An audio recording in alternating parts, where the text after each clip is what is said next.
But actually मैं अभी तो ये वाला जो मैं तो बताता हूँ, वैसे बहुत लोग पूछते हैं कॉमेडी को, मैं पहले बताता हूँ कॉमेडी की ना मैंने देख लिया कोई रिस्पेक्ट नहीं है, ये मैंने देख लिया है। क्योंकि ना कॉमेडी दुनिया की अकेली आर्ट फॉर्म है जिसमें ना कोई भी गलती निकाल सकता है, चाहे खुद आती हो चाहे ना आती हो। कोई बोल देता है एक है घटिया जो कोई भी कर ले, एक है चाचा कर ले, मेरे चाचा कर लेते हैं, ये तो चाचा फनी होंगे फिर यार। किसी और आर्ट फॉर्म में लोगों की हिम्मत नहीं होती गलती निकालने की जब तक उन्हें वो खुद ना आती हो। जैसे सिंगिंग, सिंगिंग क्या रिस्पेक्ट है यार। मैं अभी यहाँ पे कर दूं ना, तुम कहोगे वाह पंडित अभिषेक क्या बात।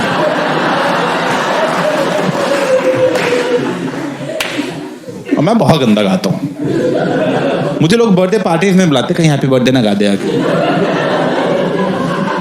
सच में मैंने गा दिया था, उसने केक ही फेंक दिया, करा मैं नहीं बना रहा अभी। सॉरी भाई सॉरी यार, सारे गा रहे थे मुंह से निकल गया।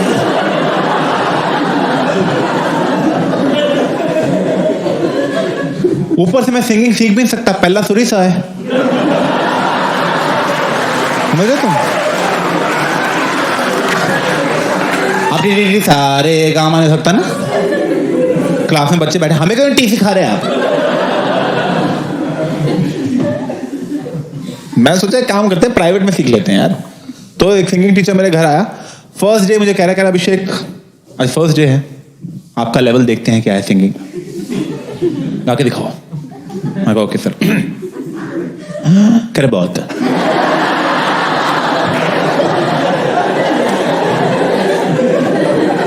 मैं कहा सर अभी तो सांस ली थी, बड़ी गंदी सांस ली, दोबारा मत लेना। कह रहा मेरे पीछे पीछे गाओ। मैं कहा ठीक है। कहता स, मैं कहा स, क्या मैं क्या नहीं, सुर सुनो आप सुनो। स, कह रहा नोट को होल्ड करो अभिषेक। मैं कहा स, कह रहा होल्ड करो नोट को। मैं कहा स, होल्ड करो यार।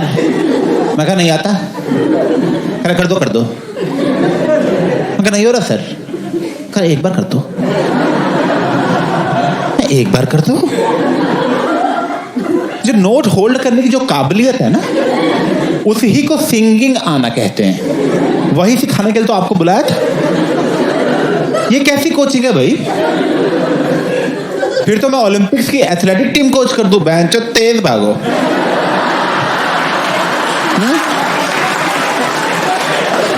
तेज भागो ना यार, बाकियों से तेज भागना है। क्या मुश्किल है इसमें इतना।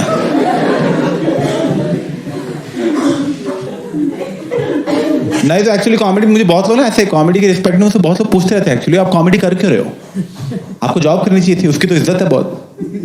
हाँ तो मैं बताता हूँ क्यों कर रहा हूँ कॉमेडी में। मैं करता था पहले जॉब, फुद्दू मत समझना तुम मुझे। मैं केमिकल इंजीनियर हूँ, और ऐसा वैसे केमिकल इंजीनियर नहीं हूँ कि हाँ 40% आए पास हो गए, वो 51% आए थे पूरे। थैंक यू बैठ जाओ बैठ जाओ। अभी ना पंजाब यूनिवर्सिटी चंडीगढ़ में था फाइनल ईयर में। तो जब हम फाइनल ईयर में पहुंचे तो ना सब दोस्तों की नौकरी लग रही थी। तो जब हमारे दोस्तों में से फर्स्ट दोस्त की जॉब लगी तो उसकी प्लेसमेंट पार्टी में हम सारे बैठे थे और हम बहुत खुश थे कि चलो यार नौकरियां लगनी शुरू हो गई हैं। हम सब दारू पी रहे हैं, मैं और मेरा बेस्ट फ्रेंड चूचू, हम दोनों भी दारू पी रहे थे, बड़े खुश थे कि चलो यार नौकरियां लग गई, हमारी भी लग जाएगी जल्दी। तंग आ गए हैं स्टूडेंट लाइफ के बाद, हर बात के लिए घर वालों से पैसे मांगने पड़ते हैं। मैं एक बार नौकरी लगे, घर वालों को सीधा ब्लॉक ही कर दूंगा मैं से।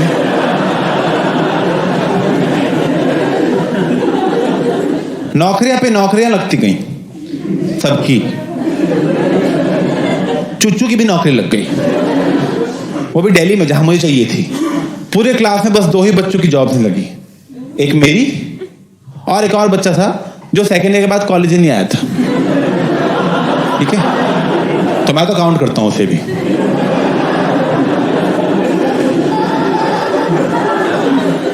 अब नौकरी नहीं लगी तो मैंने वही किया जो मेरी जगह सोनम कपूर करती,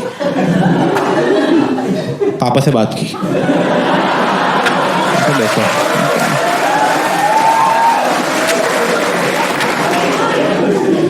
मैं पापा सुनो, जानता है आपको कोई?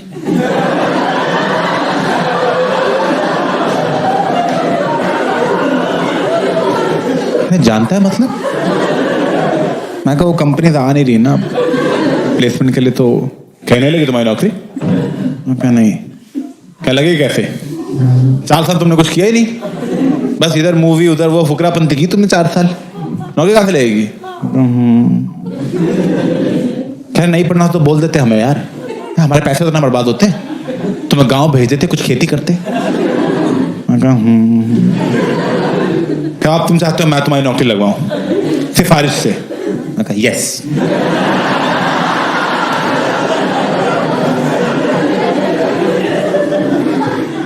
क्या नहीं, मेरा काम ये सब नहीं है।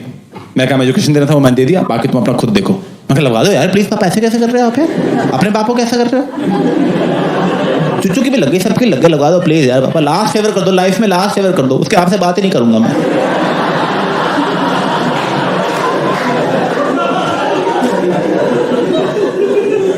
कर देखता हूं मैं, मुझे तुम पे शर्म आती है, but I am proud of you. लगा चलो।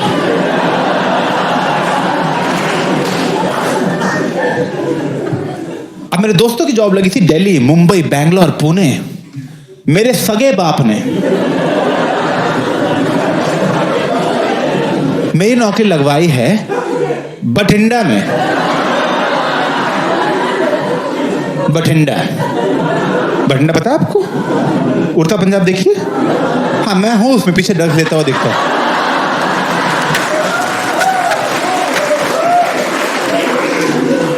और एक्चुअली बठिंडा में नहीं था, काश बठिंडा होता। बठिंडा से भी 1.5 घंटा अंदर एक जंगल है, कोई गांव नहीं है, जंगल है जिसका नाम है तलवंडी साबू। तलवंडी साबू, वहां के लोगों के लिए बठिंडा एस्पिरेशनल है। वहां नौकरी लगवाई है मेरे माँ के पति ने।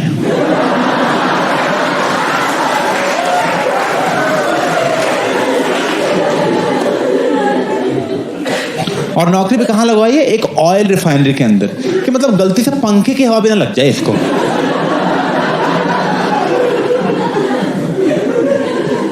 First day of job life पे चुच्चू वहां दिल्ली में ऑफिस में बैठ के कॉफी पी रहा है, एसी बड़ा ठंडा कर देता है। मैं फर्स्ट डे ही धूप में खड़ा हूं, ठीक है। एक आदमी आ रहा है हमें रिफाइनरी की ओरिएंटेशन देने के लिए। वो आदमी आया करे hello hello welcome chemical engineers, आज हमारी रिफाइनरी खाता है, welcome to the Guru Gobind Singh refinery. ये देखो हमारी 2000 एकड़ की रिफाइनरी, 2000 एकड़, इतनी बड़ी रिफाइनरी, मजा आ गया देख के, क्या बात है। ओ इतनी बड़ी बना दी है, दिख नहीं रहा उसका। अरे अरे क्या बात है भाई, अरे जो लोग बनाने गए थे आज तक वापस ही नहीं पहुंचे।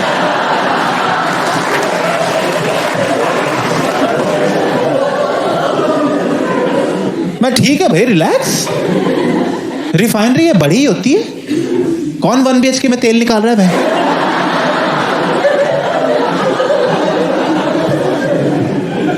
क्या आपको पता है इंडिया में सबसे बड़ी रिफाइनरी कौन सी है? मैं कहा ओ ये क्या, नहीं रिलायंस है।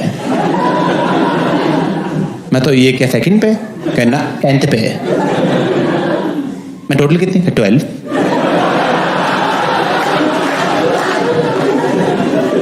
मैं कहा आप बात करना सीख लो पहले। ये वाला टॉपिक तो छोड़ दिया आपने।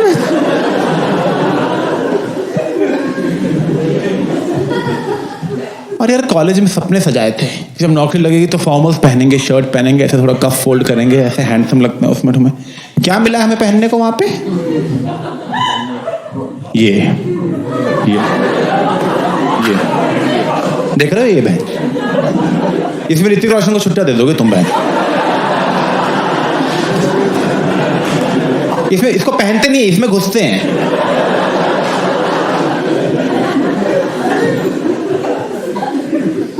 फायर प्रूफ है, बस यही फायदा है। तो सिगरेट इसे बुझा सकते हैं।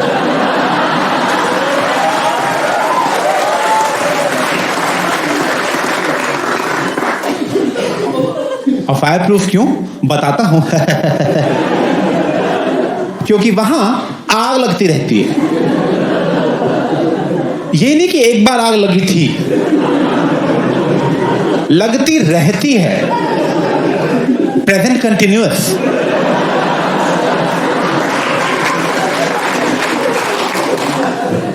तो पहले दिन ही वो बोल रहा है, कह रहा चलो पहले ना आपको आग बुझाना सिखा देते हैं। मैं कहा आग बुझाना क्यों? कह रहे वो देखो उसका मुंह जल रहा है।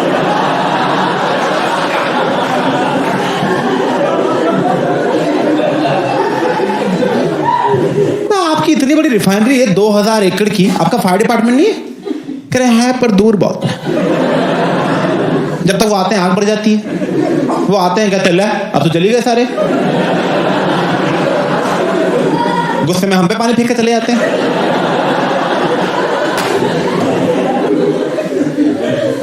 देखा तो पास लाओ ने यार। कह रहे लाए थे, एक बार प्लांट में आग लगी वो भी जल गए।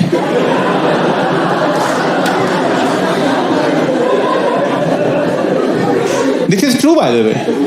पानीपत रिफाइनरी में हुआ था 90s में, उन्होंने ऐसे यूनिट बना रखे थे और बीच में फायर डिपार्टमेंट बना दिया कि यहाँ लेंगे यहाँ बुझा देंगे, यहाँ लेंगे यहाँ बुझा देंगे। एक साथ फट गया सब, सब गए रहे, किसी को पता ही नहीं लगा।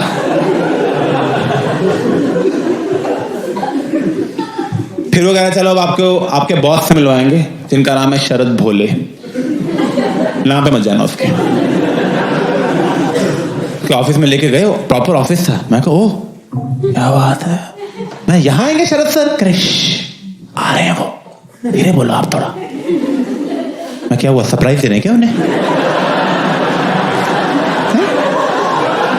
ये यहाँ छुप जाता हूँ, सोफे के बीच छुप जाता हूँ मैं, यहाँ बैठ जाता हूँ, जैसे यहाँ कूद जाऊंगा न्यू ज्वाइनिंग।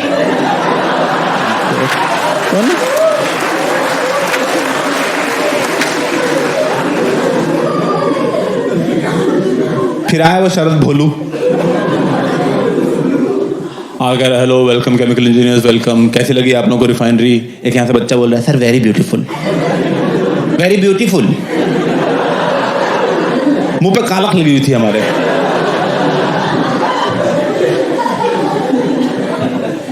कह रहा आप लोगों ने रिफाइनरी देखी, एनीबडी हैव एनी क्वेश्चंस? मैं कहा सर इस रिफाइनरी में छुट्टियां कितनी हैं?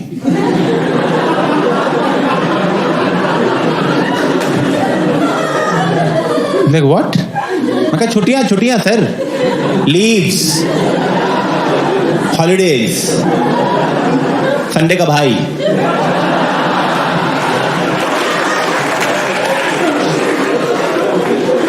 वो कितनी मिलती है सर यहाँ पे? कह रहे 15 है सिक लीव, 15 है पेड लीव और 15 है कैजुअल लीव। मैं कैजुअल कल चाहिए एक।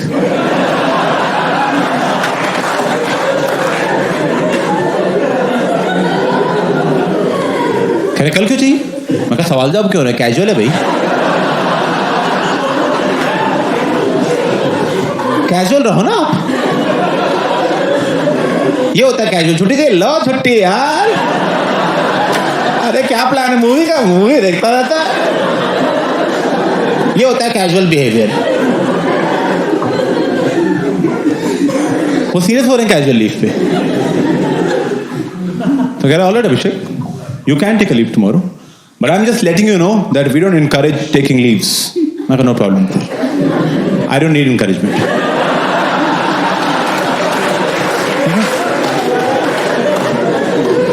I am very driven and motivated. तो ऐसा लगा कि पहले दिन ही रिश्तों में खटास आ रही है।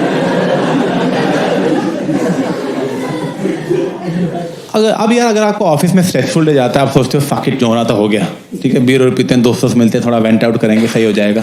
मैं कहाँ जाऊं, बाहर तलवंडी साबू है। उस एरिया की जो सबसे हैपनिंग जगह थी वो रिफाइनरी थी। लोग रिफाइनरी के बाद है चिल करने कि यहाँ आग लगेगी उसकी रोशनी में कर लेंगे बातें थोड़ी। एक टाउनशिप दे रखी थी, उसी में रुकना था। मैं वहां पे रुका रहता था कुछ। मैं चुच्चू को फोन कर रहा हूँ, मैं किससे पूछता हूँ क्या कर रहा है, वो दिल्ली में है। मैं कहा और क्या हाल है? कह रहा क्या कर रहा है? कह रहा कुछ नहीं भाई, वो ना गुड़गांव में एक नई ब्रूरी खुली है, वहां जा रहे थे बियर पीने, एक लाइव गिग भी है, वो देखेंगे, फिर बियर पियेंगे, फिर पिज्जा खाएंगे। भाई नॉर्मल यार। भाई तू क्या कर रहा है? मैं कहा मैं बैठा हूँ यार। कह जा बाहर। मैं कहा मैं बाहर निकलने से मना किया हुआ है। वो कह रहे थे बाहर नशेड़ी घूम रहे, वो हाथ काट देते हैं।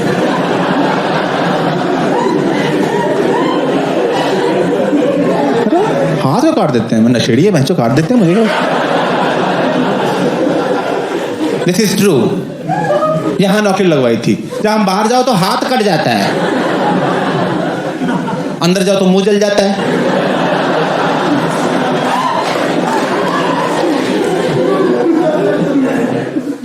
तो मैं वहां ऐसे बाहर नीचे थोड़ा जाने लग गया, तो वहां पे एक बंदा दिखा जो लोकल लग रहा था। मैं कहा इससे पूछते हैं यार, इसको पता होंगे कोई हिडन जेम्स। मैं उसको बुलाया, मैं कहा पाजी क्या नाम है आपका? कह रहा गिप्पी। तेरा? मैं कहा अभिषेक उपमन्यु। कह रहा बोल पन्नू।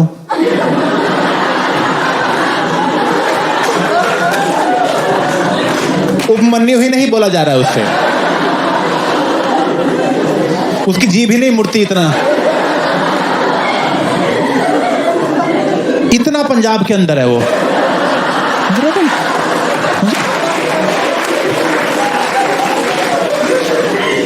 मैं कहा पाजी मुझे पूछना था कि यहाँ कहीं लाइव गिग्स होते?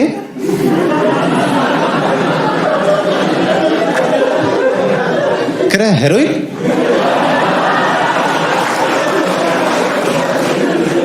मैं कहा नहीं पाजी लाइव गिग। कह रहा गांजा चाहिए?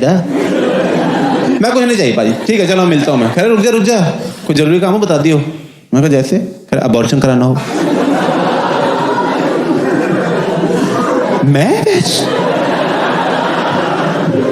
कैसी जगह है? गांजा और अबॉर्शन के मार्केट सेम है? एक ही आदमी दोनों बेच रहा है। ये चल रहा है तलवंडी साबू में, और रिफाइनरी के अंदर सिगरेट पीना भी अलाउड नहीं है। वो कह रहे थे फट जाएगी हमारी रिफाइनरी। 2000 एकड़ की रिफाइनरी है इनकी, सुट्टे से फट जाती है।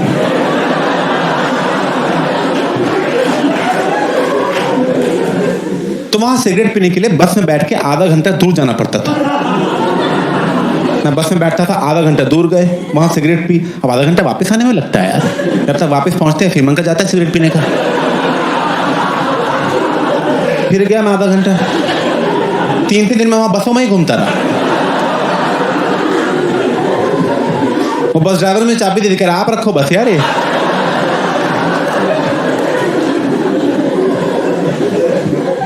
पापा का फोन आया, कुछ सीखा? मैं बस चलाने आ गई है।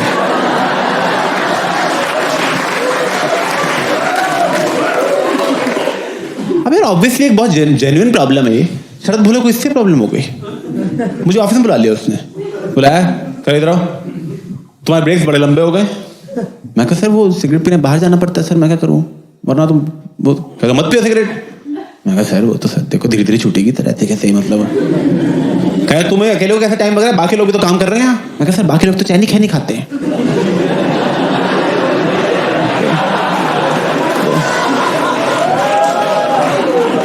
क्या तुम भी खाओ चैनी खैनी? ये कैसी नौकरी है जो तुम्हारा सुट्टा छोड़ा के गुटखा शुरू करना चाहते हैं? मैं कहा नहीं खानी सर मुझे चैनी खैनी। क्या ट्राई तो करो? मैं कहा लाओ यार। मैंने ली वो पुड़िया सी होती यहाँ रख ली मैंने, आगे मजा आ गया।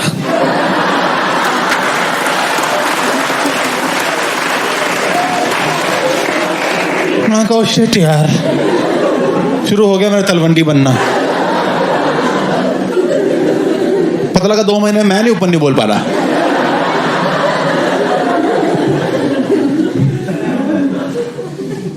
तो ना मैं समझ गया कि यहाँ मेरा जैसे चलने नहीं वाला ज्यादा। तो मैं कहा यार क्या करें। तो याद है बस छुट्टियां भी तो पड़ी हैं। 45 छुट्टियां थी, मैंने पहले 90 दिन में ही ले ली। नेक काम में देरी क्या करनी है। और मेरी सारी छुट्टियां अप्रूव भी हुई, क्योंकि by chance just by luck जो मेरा लीव अप्रूवर था वो एक अंग्रेज था। और तुम तो जानते हो अंग्रेज सेंसिटिव लोग हैं, वो हर बीमारी को सीरियसली लेते हैं। मैं फोन कर रहा हूं, मैं sir I can't come, I have a headache. Headache? I will pray for you. कर ले यार प्रे आराम। तो घर में बियर खोल रहा हूँ अपनी यार। और ये इंडिया वाले शर्मा, मिश्रा, गुप्ता, इनको बोल दो सर हमें कैंसर है क्या, हमें भी ऑफिस आओ।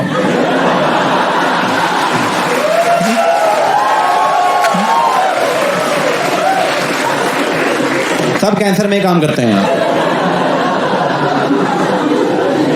हम तो रिक्रूटिंग कैंसर वार्ड से करते हैं, आ जाओ।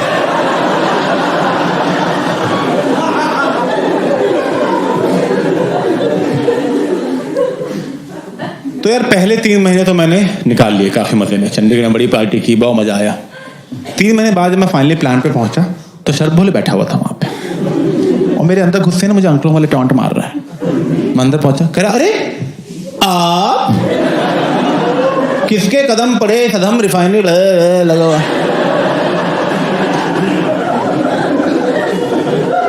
मैं गुड मॉर्निंग सर, क्या काम करना आज? कह रहा काम करना? आपको काम करोगे सर, आप हमें काम दो। मैं सुट्टा ले आओ जाओ।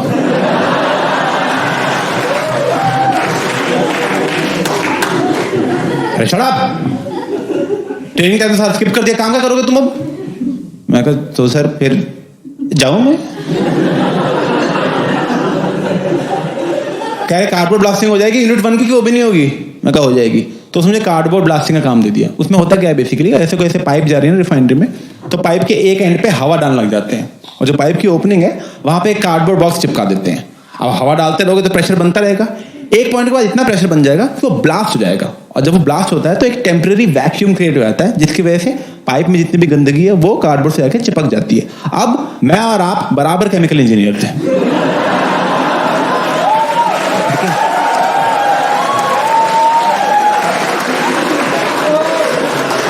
मुझे जितना आता है मैंने सब सिखा दिया है।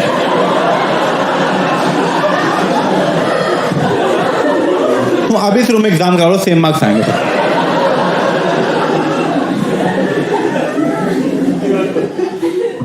करेक्ट 51। अब यार थिंग इज कि जब ऐसे तुम कार्बन ब्लास्टिंग करते हो तो ब्लास्ट की आवाज आती है तार, तो मैंने सोचा यार एक आवाज में फील नहीं है,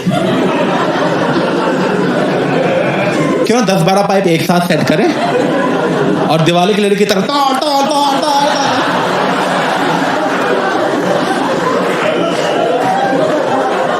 तो बस फिर मैंने पाइप सेट की, 3, 2, 1 गो।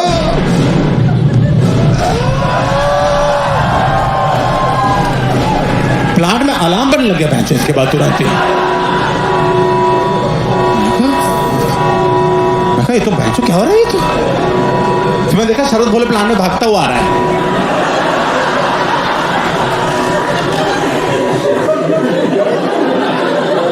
मैं को शिट इसको लग रहा है मेरा मिस हो गया।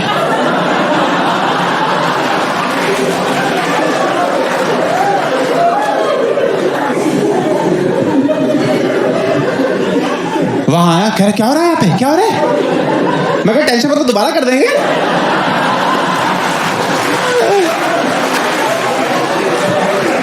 अरे बैठो सर आप यार, ओए 20 पाइप लगा इस बार सर के लिए।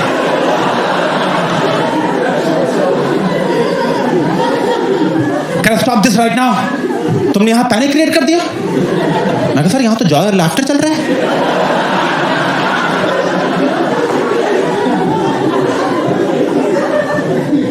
खैर मेरे ऑफिस में चलो तुम अपने ऑफिस में ले गया मुझे। किससे पूछो तुमने ऐसे कार्बन ब्लास्टिंग की? मैं कहा सर क्या फर्क पड़ता है सर, पाइप तो सारी क्लीन हो गई ना। कहने फर्क पड़ता है, इतने लाउड नॉइज से कोई ऑपरेटर स्कूप हो सकता था, कोई एक्सीडेंट हो सकता था, तुम्हें कैसे पता होगा ये सब? ट्रेनिंग टाइम में तुम यहाँ थे ही नहीं। 90 में से 45 दिन तुमने छुट्टियां ले ली, 10 वीकेंड ही थे, 6 पब्लिक हॉलिडेज थी, और जिन गिने चुने दिन तुम आए हो तुम बसों में घूमते रहते हो।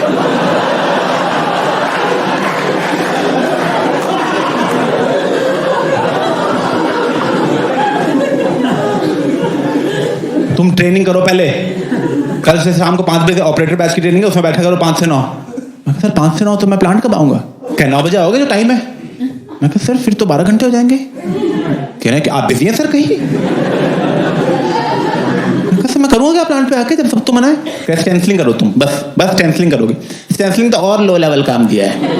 उसमें क्या करते हैं, तुम्हें ब्लैक मार्कर पकड़ा देते हैं, जो होता है ना व्हाइट बोर्ड पकड़ाती है येलो, और जो पाइप जा रही है ना उन पे बस हाथ से लिखना है कि कौन सी लिक्विड या गैस जा रही है, बस। यहाँ पे लिख रहा हूँ मैंने नैप्था HCl, यही काम करना है बस। ये काम दिया केमिकल इंजीनियर को। ये तो मैं तीसरी में कर लेता मैं, तब तो मेरी राइटिंग ज्यादा अच्छी थी। तो मैं यही कर रहा हूँ रोज 8-8 घंटे 12-12 घंटे, नैप्था HCl H2SO4, शरद भोले चूतिया है। मैं तो लिख दिया पूरी रिफाइनरी में नीम का पत्ता कड़वा है।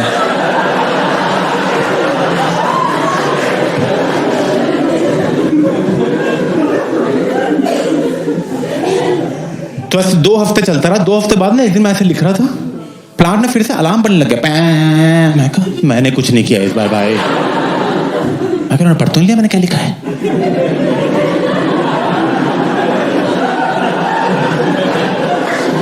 तब तक क्या हुआ, प्लांट में एक अनाउंसमेंट हुई, there has been a naphtha leakage in unit 1, everybody is requested to not move, naphtha leakage in unit 1, please do not move. Naphtha एक बहुत ही फ्लेमेबल गैस है जो लीक होने लग गई थी। वो इतनी फ्लेमेबल है कि अगर यहाँ कहीं होती है और मैं ऐसे जूता भी ऐसे करता तो चांसेस हैं कि ब्लास्ट हो जाएंगे, कुछ ना कुछ पकड़ ही लेती है। तो उन्होंने बोला कि तुम हिलना भी मत क्योंकि उससे भी एक्सीडेंट हो सकता है, तो इमरजेंसी अनाउंस कर दी। मैं कहा शिट यार, तो यहाँ ना मर जाऊं मैं यार, मेरी जिंदगी तलवंडी में खत्म हो जाएगी। Now the only way to stop that leakage was कि कोई आदमी उस लीकेज के थ्रू जाए और वहां पे एक वॉल्व था उसको बंद कर दे। पर जो भी आदमी ये करेगा उसकी लाइफ का मेन रिस्क है, वो तो पक्का गया। तो मैं कहा मैं तो नहीं कर रहा, मुझे कोई शौक नहीं फालतू हीरो बनने की, ठीक है। उन्होंने बोला था वहीं खड़े रहो, मैं तो वो बात भी नहीं मान रहा था उनकी, मैं उसमें भी धीरे धीरे पीछे जा रहा था ऐसे। मैं ऐसे चंडीगढ़ पहुंच जाऊंगा मैं।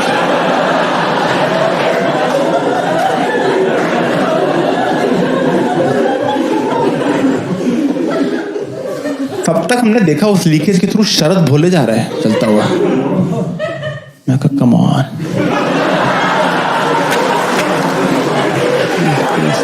प्लीज प्लीज प्लीज, मेरी लाइफ की टॉप 2 प्रॉब्लम, रिफाइनरी और शरद भोले एक साथ जा सकती हैं, प्लीज को। नहीं सुनी भगवान ने मेरी, उसने आके वॉल्व बंद किया, लीकेज सबसाइड हो गई। उन्होंने प्लांट बंद कर दिया 12 घंटे के लिए और बोला कि सारे इंजीनियर्स तुम सब ऑफिस में जाओ, भी बंद रहेगा 12 घंटे प्लांट। सब पहुंचे। जब शरद भोले ने प्लांट ऑफिस में एंट्री ली, पूरी रिफाइनरी उसके लिए तालियां मार रही है, थक थक थक, ऐसा अपलॉज ब्रेक मिल रहा है उसको। रिफाइनरी ने उसके लिए ब्रेवरी अवार्ड अनाउंस कर दिया 10 लाख रुपए का। मेरे साल की सैलरी नहीं थी इतनी, बहुत गुस्सा चढ़ रहा था, ठीक है। उसके बाद इंक्वायरी कमेटी वगैरह बैठी, इंक्वायरी कमेटी ने कहा हमने सारी इंक्वायरी कर लिए, किसी ने गलत स्टैंपलिंग कर रखी थी।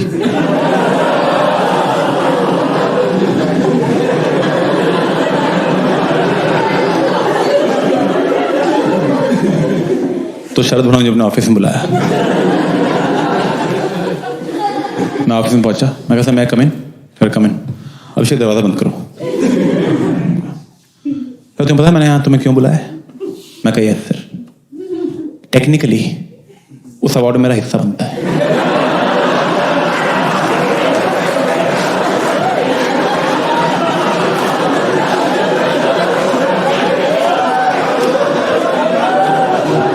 क्या चुप कर, बकवास कर रहे हैं यहाँ पे बेवकूफ। लोगों की जान जा सकती थी, जान जा सकती थी लोगों की, समझ में आ रहा है तुझे कुछ? ऊपर से यहाँ बकवास कर रहा है, डफर बेवकूफ कहीं का। मैं कहा sir please mind your language, मैं जानबूझ के नहीं कर। लैंग्वेज से आएगा तू, मुझे 25 साल हो गए इस इंडस्ट्री में, तू जैसा मैंने गधा नहीं देखा आज तक। मैं कहा सर मैंने जानबूझ के नहीं किया था, और ऑपरेटर को भी एक बार चेक करा, ऑपरेटर को चेक करना था, ऑपरेटर की गलती हो गई है। अबे तुम जैसे लोगों को रखते ही क्यों है? चले आते हैं मैं शुगर कर ट्रेनिंग को निकाल नहीं सकते, वरना गांड पे लात मार के बाहर निकालते। 25 साल वाले इंडस्ट्री में कभी जॉब नहीं मिलती, चले आते हैं। मैं कहा सर प्लीज काम डाउन, मैंने जानबूझ के नहीं किया, और मैं सॉरी बोल के एहसान कर रहा, सॉरी बोल के मुझ पे हैं। चले आए, तो बाप की सिफारिश से आए, बाप भी